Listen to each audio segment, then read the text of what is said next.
I don't do intros. How you guys doing today? I'm doing good today. Today we're doing something special. We're doing something I have never done on this channel before, and it should be very, very interesting. We are going to be ranking all of the Moonlight Greatswords in all of the Souls games. Um, Now, before we get started, I want to mention that this is strictly my opinion only, and I do have a ranking system in which I'm going to rank the weapon. But that doesn't mean that I might be wrong in some instance. So if I am wrong, just point it out in the comments and I'll argue with you about it. Not really, but yeah. So I'm going to explain my ranking system now. So in the first category, we have how you acquire the weapon. Now, it's very important to me how you get the weapon in each game because it's all pretty unique. It's pretty unique in almost every game about how you get the weapon.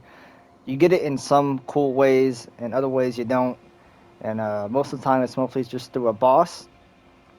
If you get the weapon through a boss, I'll be just talking about what I think about the boss fight itself. If it's a bad boss fight, if the level is bad, then it's probably going to get a poor ranking. If it's a good boss fight, it's going to get a better ranking. The next category is the aesthetic, the design of the weapon, how it looks and whatnot. Purely how it looks, nothing else for that category. And then the next category will be the lore. We'll be looking at the lore of the weapon, just opening up the item and just seeing what it says. Um, Nothing really much to that there. You know, if it has a cool story, it has a cool story. And the next category, which is next two categories, I should say, it's going to be the move sets and the builds slash how strong the weapon is in that game. That will vary on. Again, this is mostly just my opinion. This is not factual, but you know, some swords are stronger than the others. You know, they change this sword up almost every game. So, yeah. But with that being said, guys, if you like these kind of videos, just let me know. And if you like my kind of content, just maybe throw a sub my way. And with that being said, guys, let's take a look at these swords, shall we? So coming in at number 6 on the list, dead in last place. Now, before I even mention anything, I just want to point something out. So, just because the weapon's in a certain order on this list does not mean that that sword is bad in that game. None of these swords are bad. They're all very, very viable in both PvE and PvP. They do a good amount of damage. I am purely ranking the swords against themselves in each game, not how powerful they are in the game that they're in, if that makes sense. So, and also, I might not have the weapon upgraded, and it might not be on the proper build. I'm just going like this is. Don't take the damage of the sword into consideration while watching these showcases, because it's not going to be the actual damage of the weapon that it could possibly get in each game. The most amount of damage it could possibly get in each game. Uh, but enough with that. We're on to the ranking now. We have Dark Souls 1 slash Dark Souls Remastered, the Moonlight Greatsword. The I believe the first iteration of the Moonlight Greatsword that had the Moon Blast attack on it. Um, Here is the design. But before we talk about design, we're actually going to talk about how you acquire the weapon in this game. So this weapon actually comes from a boss called Seath the Scaleless, who is a pale dragon who is very significant in the Dark Souls 1 lore. You get this weapon not by killing him, because that would be way too fucking easy by Dark Souls 1 standards. You actually have to run behind him and cut off his tail, which is easier said than done. It's actually really hard to do that. He's a he's a blob dragon boss. So yeah. Um, that being said, I actually really do like the tail cutting mechanic in the Dark Souls 1. There is no other game that has that mechanic, I don't think, personally. Can't remember if there is. Dark Souls 1 had it in numerous bosses, and I thought it was a very good addition. I heard they actually got rid of it because their Japanese fan base did not like the tail cutting mechanics, whereas everyone in the West actually did like the tail cut mechanics, which is interesting. So I gave it an A tier, or A ranking, I should say. Oh, you hear the bell? By the way, guys, if you hear the bell and the undead perish in Dark Souls 1, that means somebody beat the gargoyles online, which is very cool. Anyway, so I gave it an A ranking for how you acquire the weapon. Now we're going to look at the lore. So it says, this sword, one of the rare dragon weapons, came from the tale of Seath the Scaleless, the white pale dragon who'd betrayed his own. Seath is the grandfather of sorcery, and this sword is imbued with his magic, which shall be released as a wave of moonlight. And it's a regular attack weapon, and it's a great sword, of course. So I gave it a B in lore. Strictly because it just kind of tells you how you get it and whatnot. And Seath, who is just, I don't know, honestly, a beat ranking is pretty, it's above average for me. So, above average lore. The design of the weapon I actually think looks really, really nice. It's kind of similar to the one from the original Doom Souls, but not really. It looks a little bit different. And yeah. Oh, look, another one. Dark Souls 1 is not dead, guys. Anyway, yeah. So now we're looking at the moveset now. So the moveset is actually pretty cool in Dark Souls 1. Has the standard Greatsword. And the Wave of Moonlight attack that you heard it. Well, let me show off to you. There you go. There's the one-handed moveset. Here's the two-handed moveset. And here's the R2. My weapon's at risk. Motherfucker, hold on. Hold on, guys. We're gonna run over here and we're gonna repair it real quick before we actually go anywhere with it. There we go. Good time to talk about how the weapon actually works. So the Ash of War weapon art, whatever you want to call it in Dark Souls 1, it didn't have a name yet in this game. The special attack, Wave of Moonlight, it actually scales with your durability of your weapon in Dark Souls 1. And honestly, you didn't have that many shots, which kind of contributed to how strong the weapon was and why it got such a low ranking on this list. So there's your two-handed Greatsword moveset. Here's the one-handed.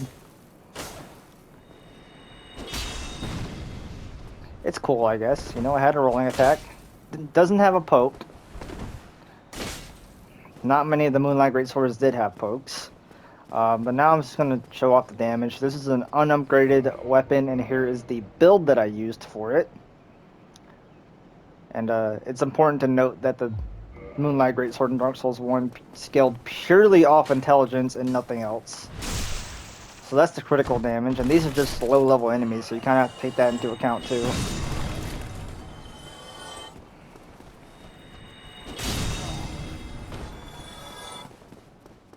And again, this is unupgraded.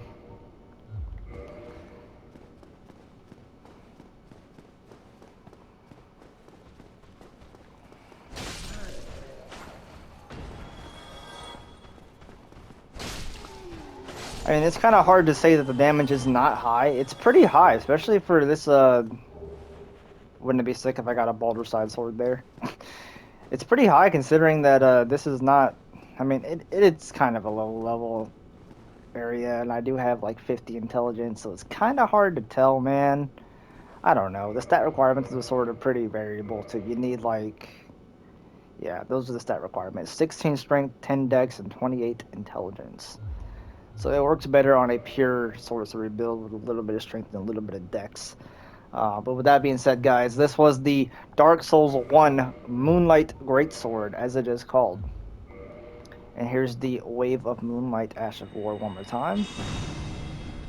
See if I can just get it, there we go. Alright, on to the next. Alright, so I realized I rambled on a little bit too much in the last clip, so I'm just going to speed it along here and go right into the ranking. Coming in at number 5 on the list is the Moonlight Greatsword from Dark Souls 3. There it is. Now, how do you acquire this weapon? You actually get it from the a boss fight. I know, really, a boss fight again? Oh no. It's from Osiris, the Consumed King,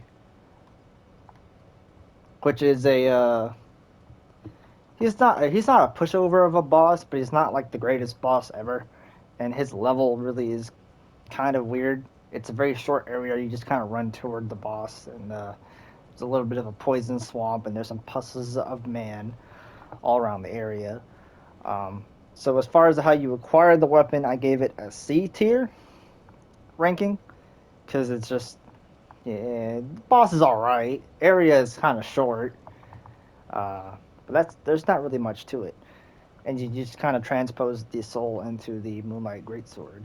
Uh, Now the design of the weapon is very similar to Dark Souls 1, which I also gave a B, and I'm giving this weapon right here in Dark Souls 3 a B as well. It's very, very similar to Dark Souls 1, so there's no reason to rank them opposite of each other or anything like that. Now, lore. Let's look at the lore of the weapon. Legendary dragon weapon associated with Seath the Pale Drake. Charge strong attack to its limit to unleash Moonlight Wave. Osiris the Consumed King was infatuated with the search for moonlight, but in the end it never revealed itself to him. Now keep in mind the part where it never revealed itself to him, because that's going to come a little bit later down the line as well. As for the lore, I also gave it a B tier ranking, just because it's very similar to Dark Souls 1, so why should I change it? And the moveset of the sword actually is a little bit better than Dark Souls 1. Actually, it's significantly better. You got your standard Greatsword moveset, got your R2s, and then in this game you had weapon arts.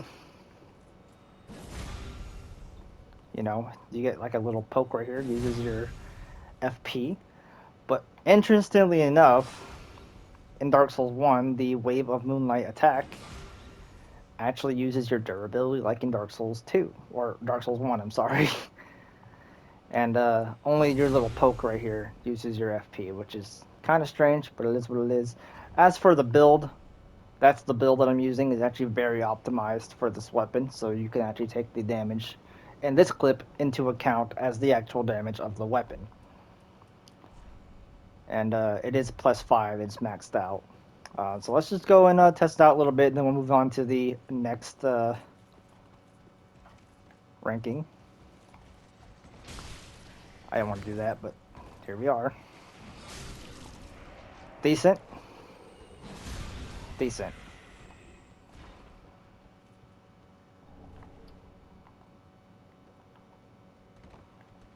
Test out the normal R1s here. Test out the one-handed R1s here. Ah, forgot in this game you don't have poise. Oh, that's a backstab. Didn't want to backstab there, but we're backstabbing now. Normal R1s. About 500 to swing.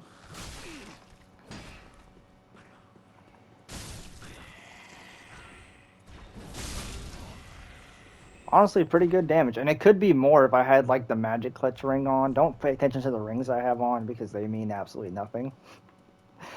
I know my build's not optimized in Dark Souls 3, especially with the rings and the stats and whatnot. But that being said, guys, let's move on to the next part of the video. So, coming in at number 4 on the list, we are here in the Demon Souls remake. And of course, this also applies to the original Demon Souls as well, except for the aesthetic of the weapon. And that is the Large Sword of Moonlight, which that's what it's called in this game. It is not called the Moonlight Greatsword. Now, some people will tell you was the first Moonlight Sword in any of the games, and that is actually incorrect. They actually, From Software, they have a history of just adding this sword into a lot of their games. Most infamously, the first game that it appeared in was actually Kingsfield. Very good medieval game.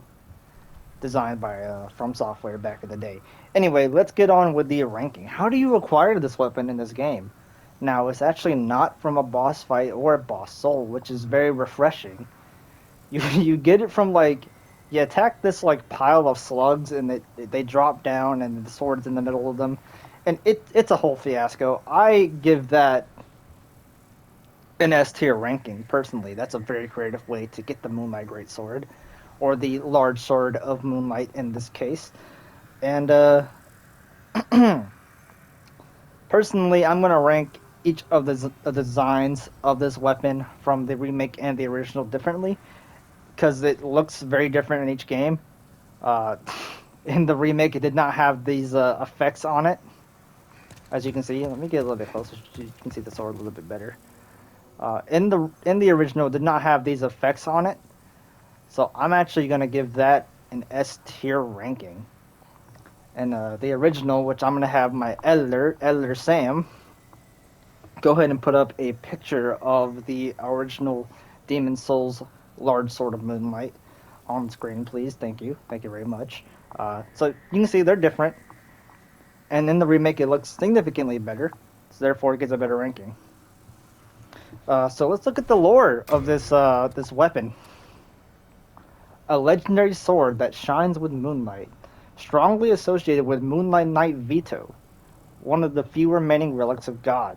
The blue crystal blade is composed entirely of light, making it impossible to block with a shield, which is very cool. A Moonlight Knight being mentioned, Moonlight Knight Vito. Vito is a name that they use quite a bit in all their games. Anyway, so what's the moveset like? I'm gonna be honest with you guys. I think the Moonlight, the large sword of Moonlight moveset is actually very disappointing in this game. There is no Moon Blast. Believe it or not, here's the R2. There is no Moon Blast. You just get a overhand kind of... Oh, it's an item back there. Let's pick up the item real quick. Sorry, this is New Game Plus, and I haven't picked this up yet. So, yeah. This is the R2 of the two-handed. Here's the R1. No Moon Blast. And, the build's actually very different in this game, too. So this weapon does not scale with any intelligence at all. As a matter of fact, doesn't even scale with strength either. It is a pure faith weapon, which is very interesting because this was actually the first Souls game that the Moonlight Greatsword was in, or the Large Sword of Moonlight. And it was a faith weapon, which is very interesting. Because immediately after this, Dark Souls 1 came out, and, excuse me, sir, I'm trying to talk to you. And they switched it purely to intelligence because of, Seath. And we'll see other interpretations of what the Moonlight Greatsword scales with a little bit later on, too. But, I guess I'm just kind of showing you guys the PvE damage of this weapon. Now. It's decent. The effects are really cool looking.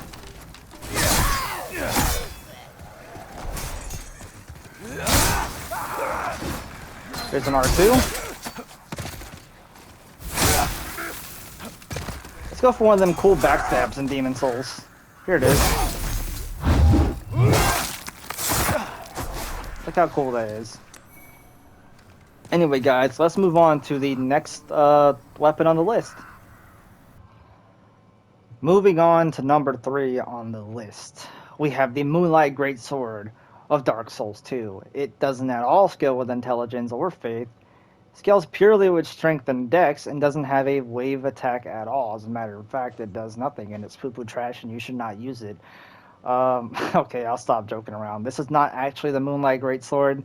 This is the Blue Moon Greatsword, which is not the real Moonlight Greatsword in this game, as a matter of fact. I'll show you what the real one is. So that's the Blue Moon Greatsword. This is the Moonlight Greatsword, the real weapon. Because Dark Souls 2 has multiple Moonlight Greatswords. And this one actually does have the Wave Moonlight attack. There you go. So what's with this weapon? Let's start with how you acquire it. You acquire with you require it in what I think is the worst possible way that you can get the sword in any of the games. That is, you have to go into New Game Plus or use a bonfire aesthetic in one of the worst areas in the entire game to fight one of the worst bosses in the entire game, and that is in Brightstone Cove against Duke's Dear Freya, which is a giant spider who is just not worth your time at all. It's just such a bad boss fight. It's so trash. She just dies really, really easily. Doesn't have that many attacks. She's not fun to fight. But then again, I don't. In my personal opinion, this game its bosses are lackluster. But that doesn't mean the weapons are lackluster. As a matter of fact, I mean, I just want to preface this by saying this build's not optimized toward the Moonlight Greatsword at all. So this is not the potential of the Moonlight Greatsword. I'm going to explain what the potential is later. But yeah, let's just move on. Let's talk about the lore of the Moonlight Greatsword in Dark Souls 2. The blade of this greatsword shines with the brilliant rays of moon.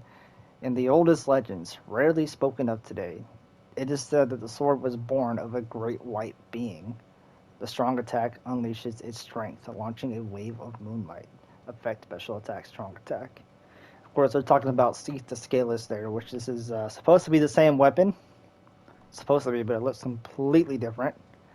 So yeah. Let's move on to the moveset now. Here's what I will say. In Dark Souls 2, a lot of the heavier weapons just have really good movesets. And of course, you have power stancing. So, there's that. And here's the Wave of Moonlight skill. It does pretty good in this game, honestly. And I'll show you my build, which don't copy this build for this weapon. It is not at all optimized towards the Moonlight Greatsword. This is actually a hex build that I created that is able to wield the Moonlight Greatsword to showcase for this video, purely just for this video and no other reason. But with that being said, I would suggest that. Oh, by the way, the Wave of Moonlight scales with endurance like it does in Dark Souls 3 and Dark Souls 2. So the way I think that you should build this weapon is that you should infuse it with magic, and then you should buff it with crystal magic weapon, and that's the most amount of damage that you'll get out of the Moonlight Greatsword, because in this game you actually can infuse the Moonlight Greatsword and other kinds of weapons with all kinds of different things, and buff them afterwards too, which I think is really, really cool. It really helps you stack your damage. In Dark Souls 3 and Dark Souls 1, you actually can't infuse the Moonlight Greatsword, and of course there was no such thing as infusions in Demon Souls. But with that being said, let's move on, shall we? I don't want to linger here in Dark Souls 2 Majula for too long, personally. Real quickly, guys, I'm right here in the Forest of Lost Giants to go ahead and show you guys this weapon against some enemies, which I neglected to do in the last clip. So let's just go ahead and do that. Is there anybody over here? No. Okay.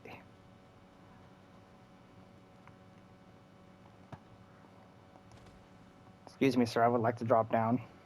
Or you're just going to come up here. Okay, that's fine. Pretty decent moveset too.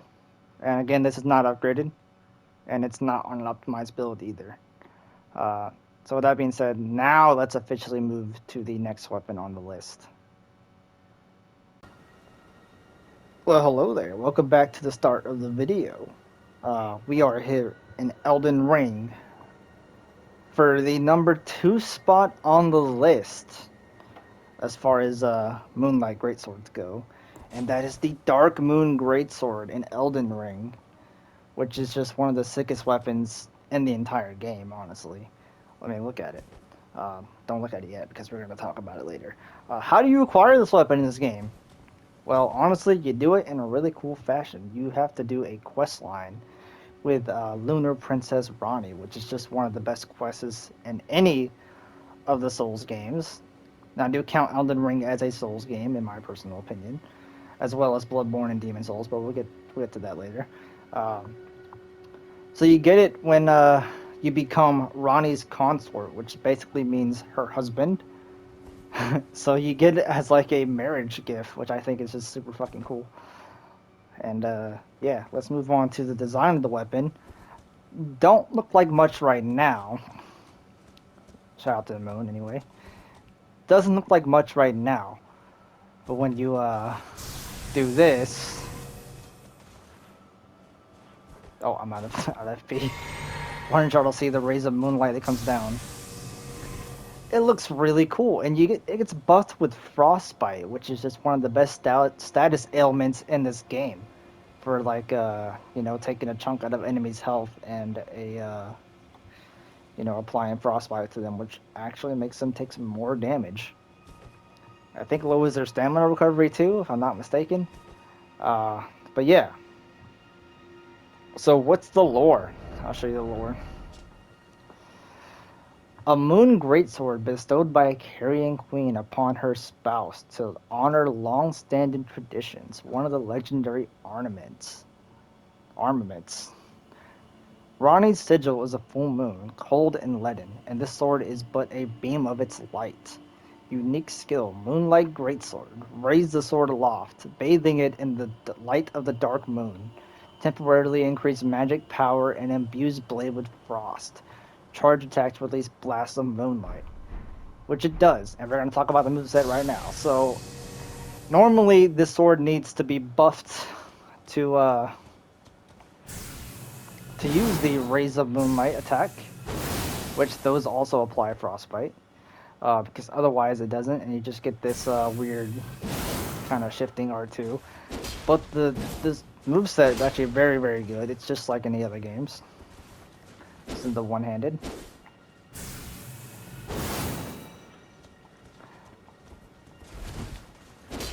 Stacked with poise, this thing can tank through a lot of things in the game and do a lot of damage right back.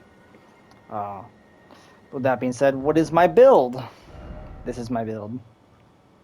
This is my Moonlight Knight character, in which I'm using the Darkmoon Greatsword, the Moonveil Katana, and Nighttime Sorceries, along with the Duelist Moonblade. So let's go try this out on some enemies first.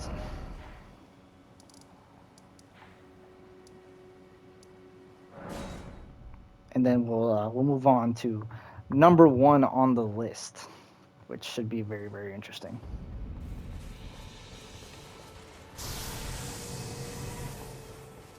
Go smack up some Godric soldiers with the Moonlight Greatsword, shall we? Or the Darkmoon Greatsword, I'd say, which I think is a really cool name, really cool design.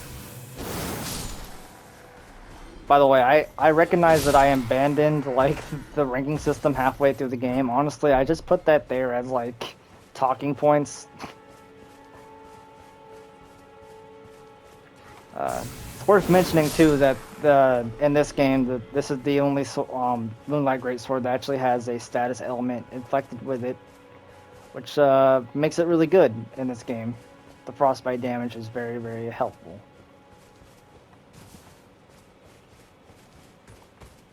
Show you guys some R2s here.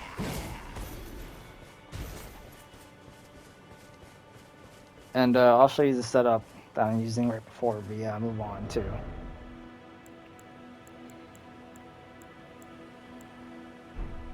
Alright, let's get to what I think is the best Moonlight Greatsword in all the Souls games, coming right now. Alright, so I'm moving to number 1 on the list. My personal favorite, and what I think is the best Moonlight Greatsword in all the games. But I see you asking yourself, where is the sword at? Those who haven't played Bloodborne probably don't know, but here's the sword! Isn't that just the coolest thing ever? It's just the coolest thing ever. It's a regular sword that gets buffed with moonlight. And it looks super fucking sick. Anyway, how do you acquire this weapon? You do it by fighting one of the best bosses in all the Souls games, Ludwig the Accursed. And then halfway through the fight, that man actually gets defeated, and then the sword falls off his back, and he picks it up again, and it's the Moonlight Greatsword, and you fight him with it. It's one of the sickest boss fights, and this is one of the sickest weapons, and I'll show you exactly why. let's take a look at the design of the weapon. So here is the normal design. It's kind of like just a regular sword that's wrapped in bandages and whatnot, and then when you press L1, turns into the Moonlight Greatsword, and I'll show you the design of it too. It looks super cool. It's one of the best looking swords. It's it's very attuned to fit Bloodborne's aesthetic, and I love the fact that they changed it. Similar to how the Darkmoon Greatsword fits Elden Ring's aesthetic. This sword fits Bloodborne's aesthetic to a T. And let's talk about the lore, because it has some of the sickest lore too. An arcane sword discovered long ago by Ludwig. When blue moonlight dances across the sword, and it channels the abyssal cosmos, its great blade will hurl a shadowy light wave. The Holy Moonlight Sword is synonymous with Ludwig, the Holy Blade, but few have ever set eyes on the Great Blade, and whatever guidance it has to offer. It seems to be of a very private, elusive sort. So essentially, Ludwig found this sword, and it drove him crazy with its abyssal cosmos, which I think it's fucking cool as hell. So let's talk about the moveset. So the moveset, obviously Bloodborne's a very fast game compared to the Souls game, so the sword's going to be a little bit wild in that regard. But it still has its Wave of Moonlight attack. Sorry, I tried to use a. The one hand is a bit different. Has a poke, as is R2. There's this Wave of Moonlight attack, as I showed before. And then it has this really cool L2 poke, which is just one of the best things you can do in PvP. It does so much damage. Oh, also this weapon, I'll show you the build real quick. That's the build. This weapon scales with Strength and Arcane in this game. Arcane is like your intelligence stat in this game. Strength is how it is in every game. Let's Oh. This is New Game Plus, so these guys are going to be a bit tanky. He went down here, right? I'm not crazy. He did. Alright.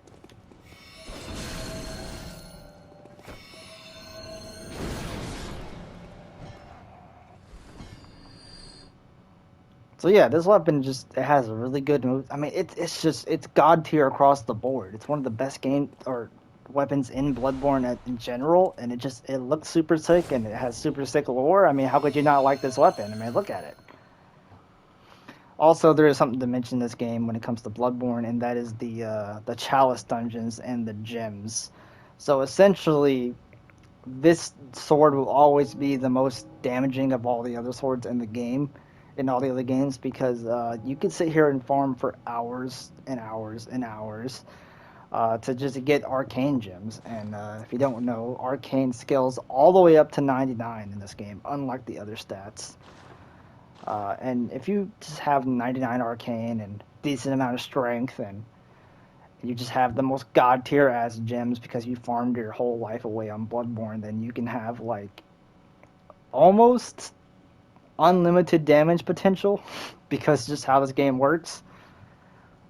So yeah, it makes it the most damaging Moonlight Greatsword in all the games because of the Chalice dungeons. But with that being said, guys, I really hope you guys enjoyed this video. It was very fun to put together, very fun to make. There's not much else to say, I guess. If you enjoy this kind of content, please throw me a sub. I'm trying to get to 1,000. Maybe leave a like too. Nice little comment. Tell me what your favorite Moonlight Greatsword is in all these games. Give me your ranking list. I would love to see it. And of course, if I got anything wrong in this list, be sure to point that out too. Because again, I want all the comments. I want all the smoke. So just throw it at me. And with that being said, guys, take care, and I'll see you guys soon.